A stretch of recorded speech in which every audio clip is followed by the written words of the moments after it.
Well, the planting of a gun or explosives. I mean, in the old days, I mean, they always feared getting, a couple of sticks of jelly found in their car or in their possession. How would that actually work? Would the police go round to his house and just hand it to him as they arrested him, or find it under the bed? Well, something like that would happen, yeah. Yeah. Roger Rogerson, one of the toughest cops Australia has produced, explaining the modus operandi of the police load-up in his heyday. Thanks for joining me. Police work must be a very frustrating business. All too often, good, honest members of the force look on helplessly as lawbreakers get off on some technicality or because of a sudden memory loss by a witness. Around the world, more and more cases have been coming to light where police have tried to swing the odds back in the prosecution's favour by taking the law into their own hands. Trumped-up confessions, known as verbals, and planted incriminating evidence have been widely used to ensure convictions. Such claims can be a handy resort, of course, for the villain. But they took a dramatic turn in recent days when a politician told the New South Wales Parliament his life had been threatened since he took an interest in an alleged frame-up by detectives. In tonight's report, Neil Mercer takes us into that strange world where the forces of law and crime come together.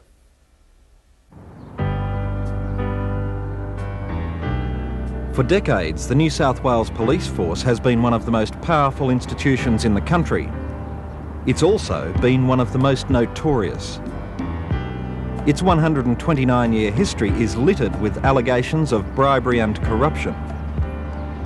For decades, the most senior ranks were tainted, and the honest cops were no match for their crooked comrades. By the early 1980s, corruption was entrenched, particularly amongst groups of detectives at the CIB, the Criminal Investigation Branch. Rather than fighting crime, some cops were actively organising it. To many, it seemed the culture of corruption was too powerful to tackle. But then, in 1984, John Avery became the force's 15th Commissioner. His brief, to clean it up. And when he was replaced earlier this year by his loyal deputy, Tony Louie, the consensus was he'd succeeded in breaking the back of a culture that had been nurtured for generations. Welcome aboard. So what's John Avery's legacy? I mean, what's he done for the state of New South Wales? He has made policing in this state an ethical proposition. He has based the whole policing performance upon an ethical foundation. Did I get the wrong street too? I did. Just 10 days ago, his achievements were recognised by the New South Wales government when police headquarters in Sydney was named in his honour. It is now a matter of public record that John Avery pioneered the war on corruption, and that the battles that have been fought in the main have been a success. Wiping the stain. There's little doubt Avery did as much as he could, but now a major controversy is threatening his legacy. It involves a leading Sydney Underworld figure and allegations of bribery and corruption. And no part of the police service was to be spared his reform seal. Four Corners has been working on the case for months. What we've found is a classic New South Wales tale, one that cries out for a major inquiry. After you went to the bank, did you come back to this table? Yeah, I come back to stand right here. You were standing there? Yeah. And where were the police? Around here. They were eating and drinking? Yes. Our story tonight will take you into a netherworld, a world inhabited by criminals and police. We'll show you how the New South Wales Independent Commission Against Corruption approved the attempted bribery of a detective and then bungled the operation. After that, we'll take you to lunch with a police inspector and a major underworld figure and tell you just what was said at the table. We've got a transcript of that very interesting conversation. And finally, we'll give you an insider's view of just how the system worked and flourished for decades.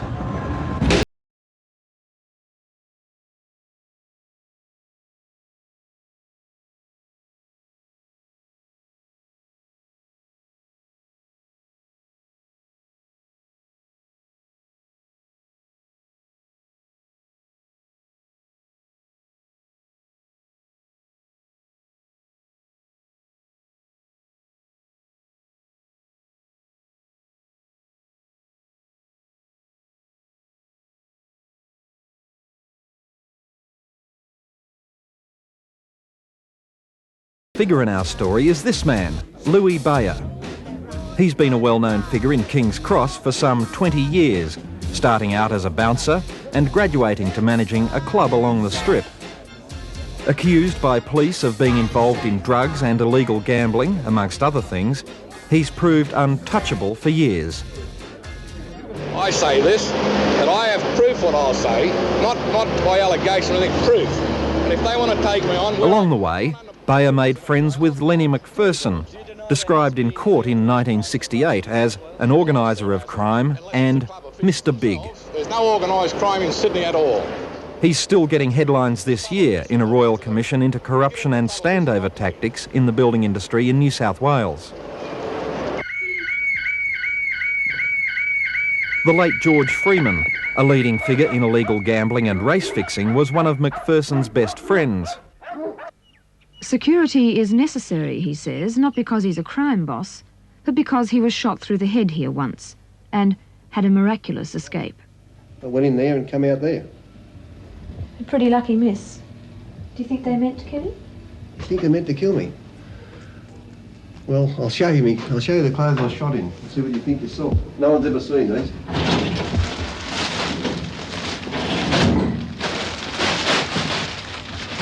Probably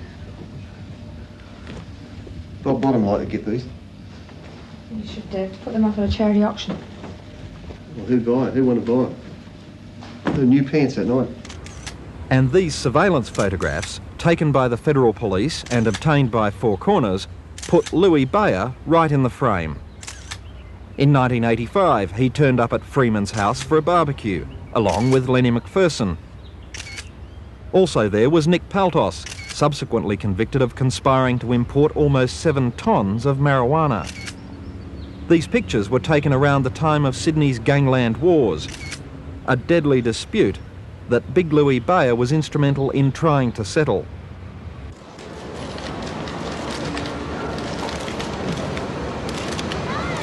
Come on, take it easy. Hey, come on, pull it, fellas. Respect for the lady. And when George Freeman died suddenly, but peacefully, last year, there paying his respects, alongside Lenny McPherson, was Louie Bayeh. A man both feared and respected, Bayeh is in the big league, and in his chosen profession he's met more than his share of New South Wales police. In terms of the New South Wales police, how many police officers would you know, roughly? Over 200. 200? Over 200. And how do you get to know those sort of people? When you work around across for years and years, you meet all different type of people. And how did you get on with the New South Wales police? I was going all right except the last 2 years.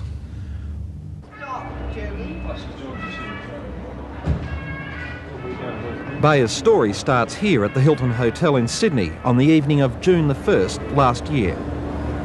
That night, a group of detectives came here looking for Louie Bayeh.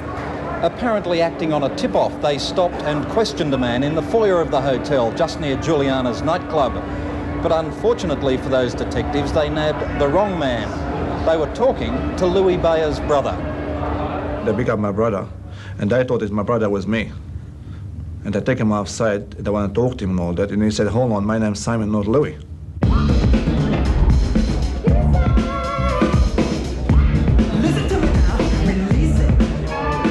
Undeterred, the detectives from the Regional Crime Squad South drove on to King's Cross.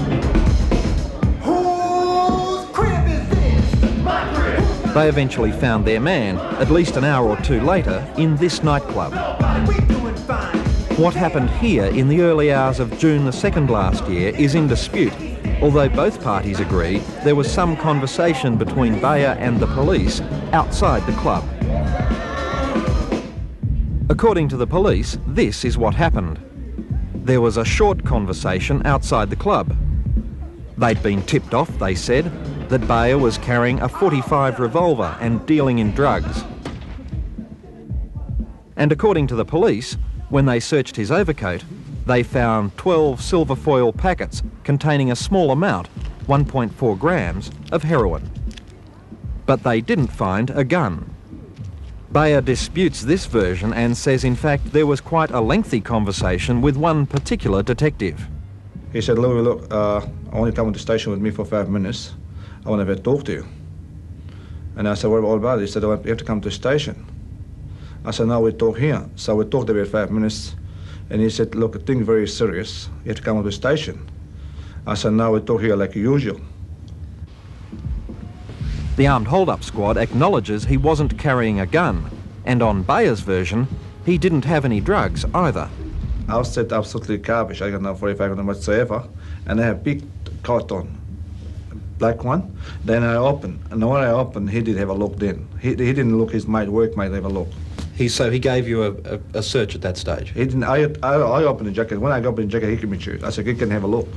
You said, like usual with this officer, had you known him for a long time? I know him for a long time, and I know him when he was working dress code, before he come to stick up. The policeman Bayeh says he's known for a long time, and who arrested him that night is Detective Sergeant Paul Brown from the Armed Hold-Up Squad. Both he and another detective have made sworn statements saying they found the heroin.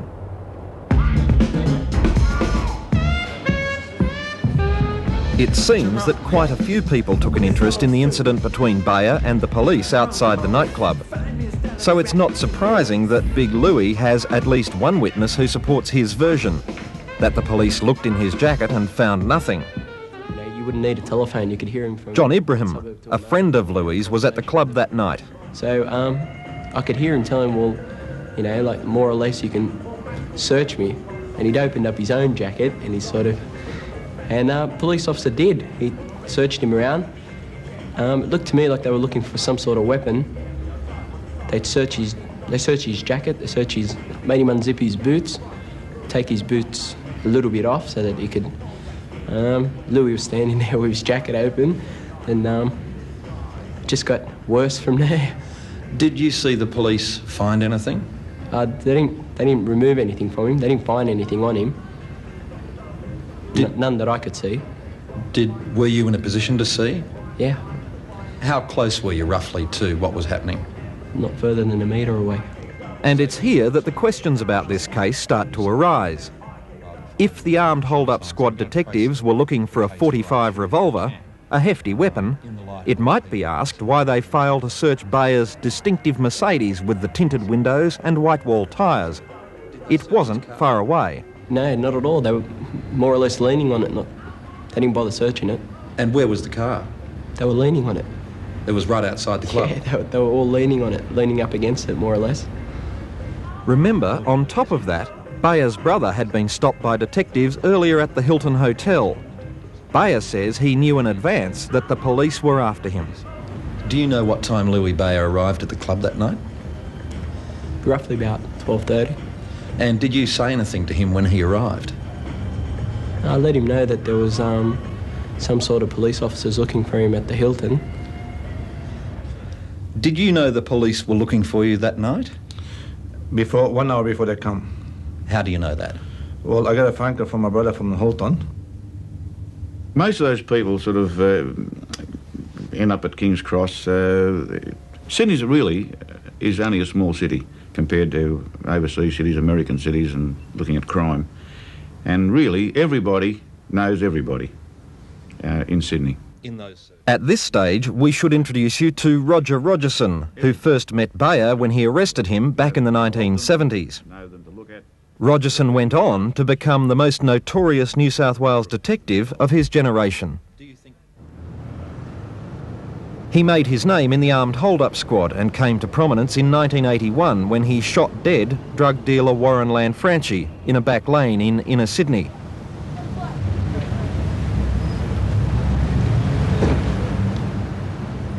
A jury found he'd shot Lanfranchi while trying to arrest him, but specifically declined to say Rogerson was acting in self-defence.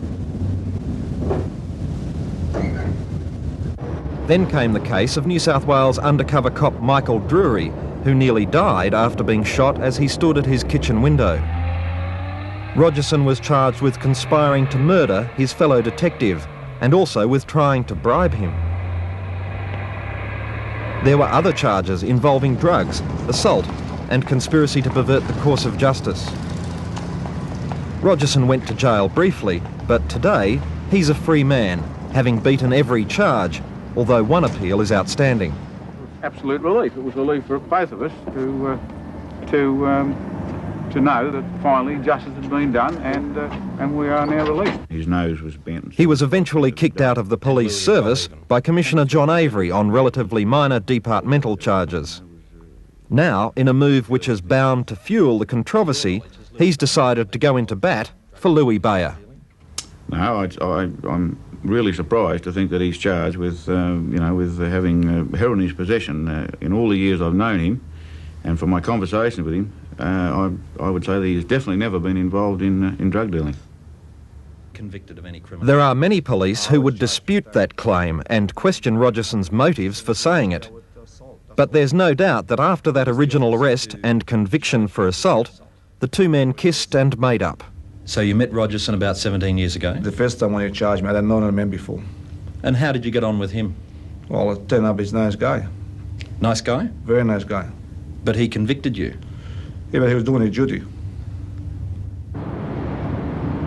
But the Bayeh story resumes on the morning of June the 2nd last year. He was brought here to the Sydney Police Centre for questioning by the Armed Hold-Up Squad.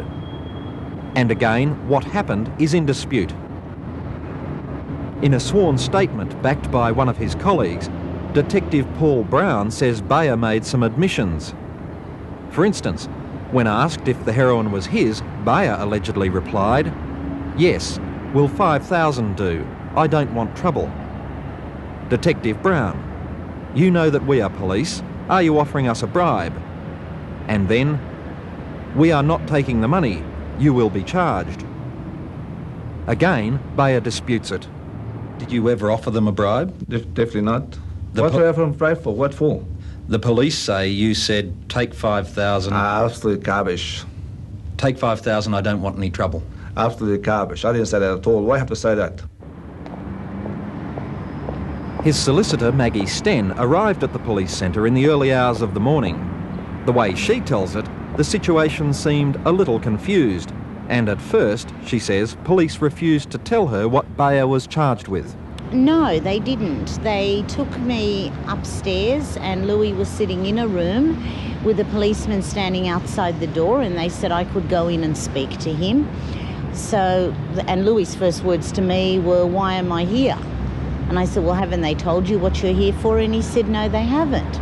I then went and said to the policeman outside the door, "Look, what's he charged with?" And he said, "I can't tell you anything. The boss will come and talk to you." And how long did that remain the situation? That remained the situation for approximately an hour and a half maybe. Maggie Sten says that after finally being told what her client was to be charged with by Detective Paul Brown, she asked to see the heroin. And then Paul Brown said, "We're now going to take him down to charge him." And I said, "Well, how much drugs are involved?" And he said, "We haven't weighed them yet." And I said, "Could I see the drugs?" And he said, "After they're weighed." So how many times do you think you asked to see the drugs? Probably half a dozen times. And did you ever get to see them? No. To this day I haven't seen them. Again, there's a dispute about what happened. Police deny that Maggie Sten ever asked to see the drugs. Having searched Bayeh's jacket outside the club, police strip-searched him here. Everyone agrees that turned up nothing more than $520 in cash. But Bayeh claims that Detective Brown was interested in the last time he'd been charged. And I said, "Take the clothes off." I take my clothes off. Book it on the table. I book it on the table. Said, "Book the clothes back again." I didn't touch it. So I booked my clothes back again. And then Ibrahim said, he turned around and he said, "When last time you been charged?" I said, "I remember 17 years ago." It was some time after 3 a.m. that an agitated Louie Bayeh was charged with possessing and supplying heroin, offering a bribe, and goods in custody. Bayeh says it was around this time he decided to change his relationship with the New South Wales Police. He says he later warned an officer he might start talking about corruption. Did you say anything like, "I'll blow the whistle on you, if you like"? Yes, I did. Tell me what you said. I said, "I'm going to start talk. You're not going to let me go." The charges were relatively minor: possess heroin, offer bribe, and goods in custody. But he was also charged on a fourth matter: supply heroin, a charge normally applied when someone is caught with more than 3 grams. In fact, the amount of heroin police allege Bayeh had was 1.4 grams. But on the night he was busted, the police weighed not only the heroin, but the tin foil it came in, taking the total weight to somewhere around 5 grams. Whatever you think of Louie Bayeh, the most serious charge of all was fatally flawed from day one. It might be asked how so many experienced police officers could make such a fundamental mistake. I will name these people, I don't want to name in the air. Bayeh's version of events clearly conflicts with that of the police. Four Corners can't say who's right. That should be determined by a full inquiry. About 8 weeks after he was arrested, Louie Bayeh came here to the New South Wales Independent Commission Against Corruption. He told them his story, how he'd allegedly been loaded up, and then he dropped a bombshell. That very day, in fact within an hour or so, he was on his way to try to bribe a New South Wales policeman in order to find out why he'd been charged in the first place. Louie's target was Detective Sergeant Ken McKnight, a veteran detective from the consorting squad. From inside the commission, investigators dialled a number given to them by Bayeh, who then arranged to meet Detective McKnight. We've been told a surveillance squad from the Australian Federal Police then filed past the room Bayeh was in so they could identify and follow their target. But because time was short, the ICAC could not legally wire Bayeh for sound. I believe it's boss Timpy. But instead of simply getting Bayeh to postpone the lunch, they sent him off anyway to attempt the bribe. It was a fundamental error. We follow you, we take photo and all that, but we don't want you to wear a tape. So they said it's too dangerous to wear a tape? Yeah, I told him I want one. He refused. Big Louie, tagged by 2 officers from the ICAC and the Federal Police, then headed off for La Fontana, an Italian restaurant in inner Sydney, to meet Detective McKnight. When Louie Bayeh got here, he joined a group of about 6 serving and former police officers sitting at this table. But what these New South Wales police didn't know was that Louie Bayeh had company. For a start, he'd brought one of his minders along as a witness. Outside, taking photographs, a surveillance squad from the Federal Police. And completing what must have been a very busy and interesting lunchtime, sitting just over there, trying to eavesdrop on the conversation, 2 officers from the Independent Commission Against Corruption.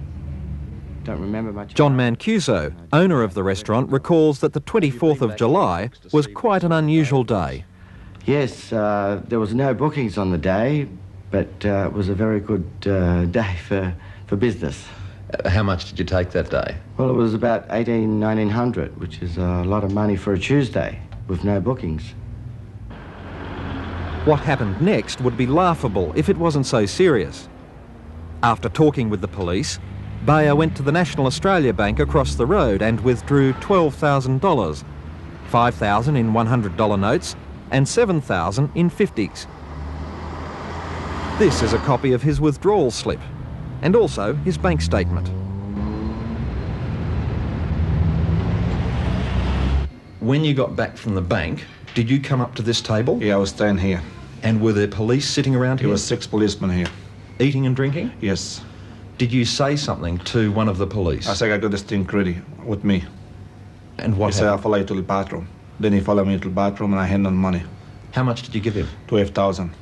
Bayeh says he was prepared to pay for information as to why he'd been charged. But in the end, he didn't believe the story he was told. So you paid this money to find out? To get information why I was loaded up and tell me a garbage story. He said me and Steve were going to rob a bank and Sam. It's absolutely garbage.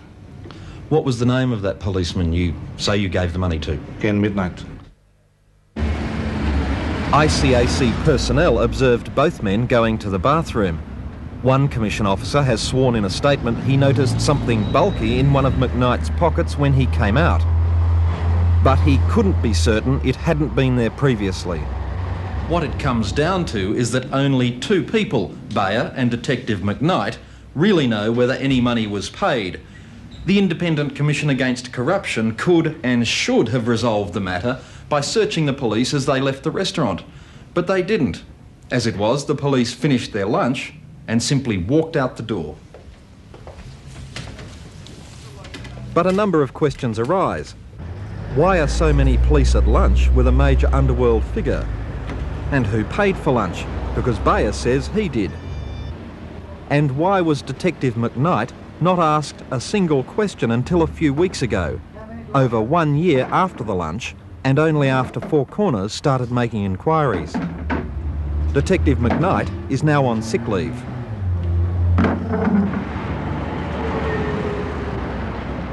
One person who has been asking some questions is Labor MP Paul Gibson, who got involved in the case last year.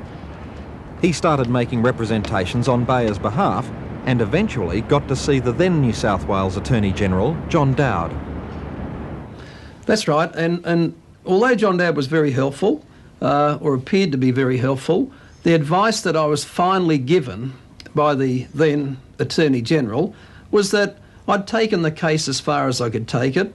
And he told me, and as I knew, that we were dealing with very dubious types, I suppose. We're dealing with police who may or may not be corrupt, and he felt for my safety, and he advised me that the best thing that I could do was to more or less walk away and forget about it and go and enjoy my family life and wash my hands of the whole affair. And that's something that I could never do. Well, I wanted him to know, because he strikes me as a pretty straight shooter, just what league that he was in, that there's a lot of money involved in the industry that he was investigating, there's a lot of entrenched interests, and that getting into organised crime and organised crime backup is a very tough business, and you've got to have a lot of resilience and you've got to be prepared to put up with a lot of strain. Did you suggest to him, though, that perhaps he should just walk away and leave it alone, that he had a family to look after and so on? No, what I wanted to convey to him, that he would be faced with those pressures. No, I didn't want him to walk away from it. I just want him to make sure that he understood that if he got into it, that it's going to require a lot of toughness. He was playing in the big league? That's right. Walking out at my office fairly late at night, I get jumped by 3 hoons, and I do cop a hiding. The very next day, Mr. Speaker, I get a telephone call from some party telling me that last night was only a sample, and if I didn't drop off the whole case, I'd finish up dead or severely disfigured and all the rest of it. 11 days ago, his voice close to breaking under the strain, Paul Gibson named a number of New South Wales police in connection with the Bayeh saga. One of those was Inspector Arnie Tees, no stranger to controversy. Inspector Tees was the man responsible for sending former Ananda Marga member Tim Anderson to jail for the Hilton bombing murders. A conviction that was criticised and overturned earlier this year. It feels good. I'm just starting to enjoy some normal things. Tees was also involved in trying to solve the Sydney gangland murders back in 1985. At one stage, Tees, his former colleague from the Armed Hold-Up Squad, Roger Rogerson, Lenny McPherson and others met at Louie Bayeh's house to try to solve the dispute. And we can reveal that last year, after Bayeh alleged he'd been loaded up by the Armed Hold-Up Squad, the man assigned to investigate his complaint was Arnie Tees, a long-time member of that very squad. Tees and Bayeh subsequently went to at least 2 lunches to discuss the case. It should be pointed out that these lunches happened quite some time after the one at La Fontana. On December 11 last year, they met in a suburban Sydney restaurant. It was oysters natural, lobster salad and friendly conversation all round. But what Inspector Tees didn't know was that Louie Bayeh had been wired for sound and was recording every word. That tape recording was legally made by the New South Wales Police Internal Security Unit. They were investigating some of Bayeh's allegations after he went to them around October last year, having had a falling out with the ICAC. The transcript of that conversation between Tees, Big Louie and the third man runs 100 pages. Four Corners has obtained a copy.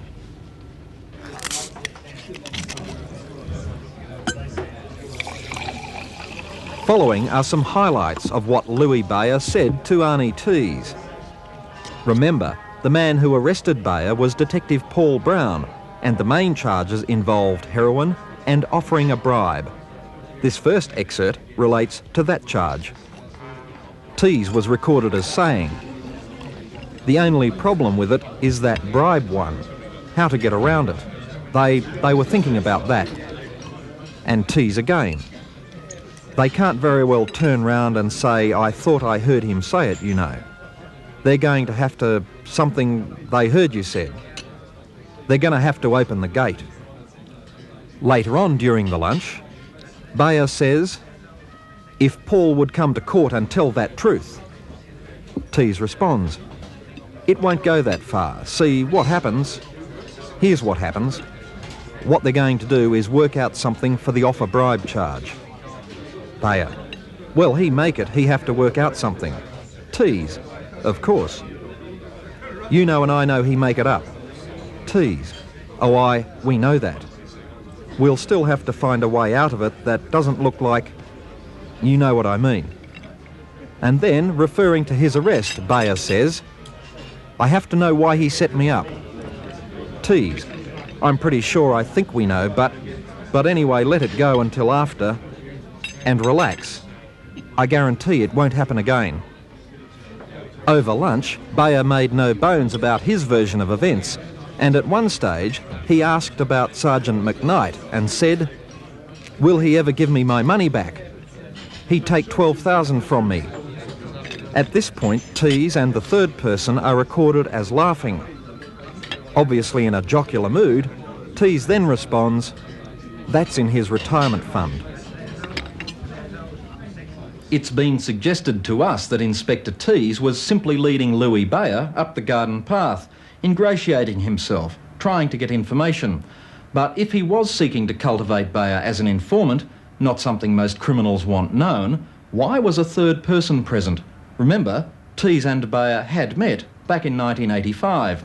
And why did Bayeh, the man police accuse of being a heroin dealer, end up paying for the inspector's lunch? Most importantly though, why did Inspector Tease fail to report to his superiors the most serious allegations of bribery and corruption relating directly to Louie Bayeh's own case? Last Tuesday, 2 charges against Bayeh, supply heroin and goods in custody, were dropped by the Director of Public Prosecutions, Reg Blanche. He said no charges would be brought against Tease or, at this stage, any other policeman.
Know where the truth lies, but 2 things are certain.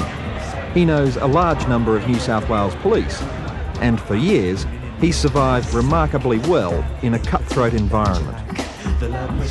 Well, he's a big fellow. He's a big, strong man. I would say that he's got a reputation of being a strong person, a man that won't take a backward step. Man to be feared? Well, I don't know anyone that really fears him. I mean, there's people who wander in and out of these places at the cross. I mean, nitwits and ratbags. I suppose you need to have people such as Louie working around those areas to keep things on an even keel.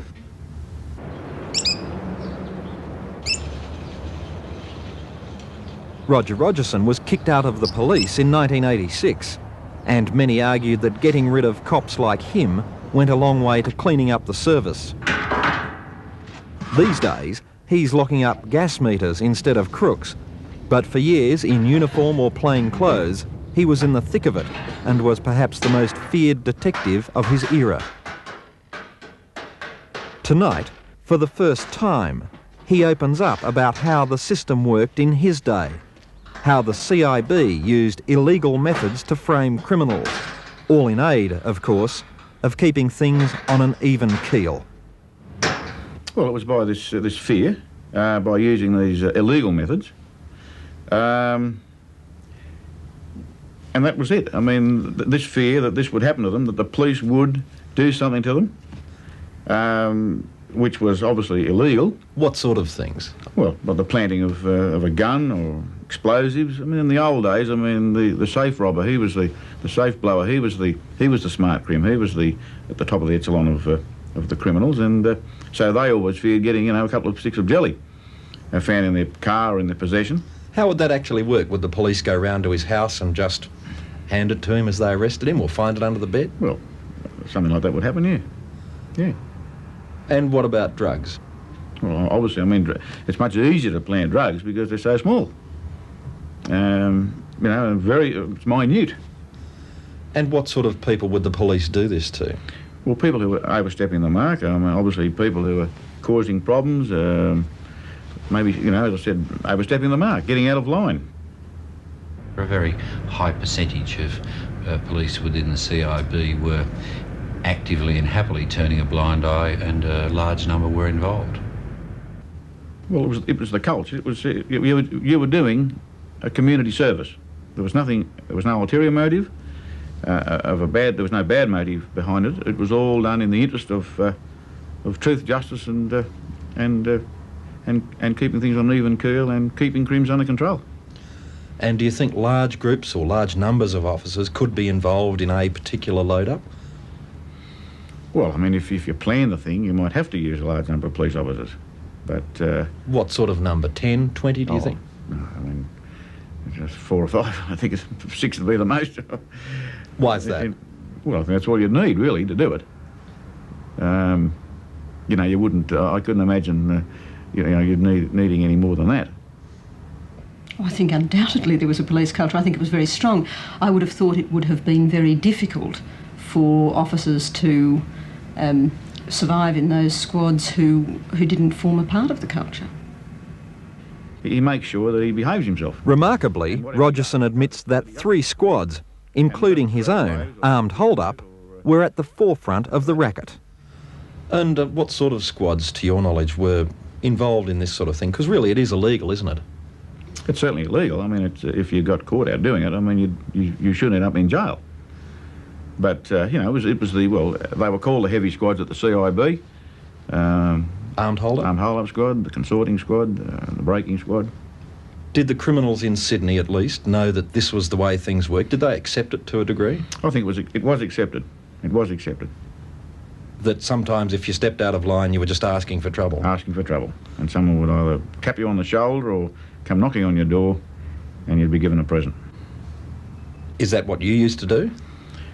Well, I certainly would not admit that I had ever loaded anyone up or charged anyone with a crime that they hadn't committed. A large part of it's gone, a lot of the crooks have gone, but there's a significant number, obviously, were there at the time, and it will take some time for them to go. It takes a generation or so to cleanse a force, and that's true of every police force in the world. And therefore... Commissioner Tony Lau is doing his best to hang on to Avery's legacy. The Bayeh case is his first major challenge in this area, and he's trying to contain it. I am quite certain there is no institutionalised corruption in New South Wales.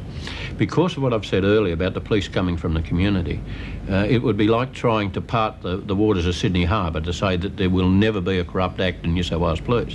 What we have to do as managers is be ever vigilant to do something about it when it comes to our notice. You're not worried that some of the old pockets of corruption, some of those old-timers from the CIB might be reforming? I think we're over the worst of that. Certainly, in the early days, centred upon Avery coming to power in '84, even those that left us still had their networks in place and were coming back into the police service. I think we're well beyond that now. Were you under surveillance as well from outside? Were there cameras? There's one final sting in this story. Bayeh says his life's in danger. You might think that's what they all say. But in this case, it was the New South Wales Police who told Bayeh that 2 contracts were out on him. And in one case, they told him the name of the criminal who was going to kill him. And next minute, very high officer told me I'm going to be killed. Best thing for me to leave the country. Who told you that? The father in charge of internal security. The officer in charge, or one of the officers in charge of internal security, said you were going to be killed? He's in charge there. He told me, he called my lawyer for me and my lawyer to go there. And I went out there, we stayed about half an hour talking to him. And he had information, one very well-known criminal is known as he's hired to kill me. So he suggested to me best thing for me to leave the country. It will happen, I don't know when, but it will happen. Then there was a second warning from Detective Bill Mulheron of the Armed Hold-Up Squad. And secondly, an officer from the Armed Hold-Up Squad phones up and says there's somebody... 2 weeks later. 2 weeks later? Yeah. Says... Best thing for me to leave the country. He spoke to my lawyer. He told my lawyer what, somebody here to kill me from Melbourne in America, United States.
Has escaped a wide-ranging, Queensland-style corruption inquiry.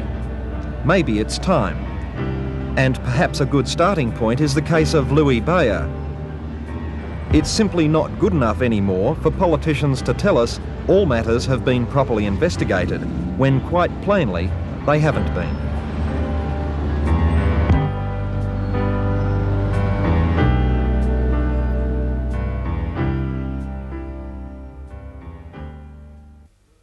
Neil Mercer and the blurred line that sometimes separates criminals and their pursuers.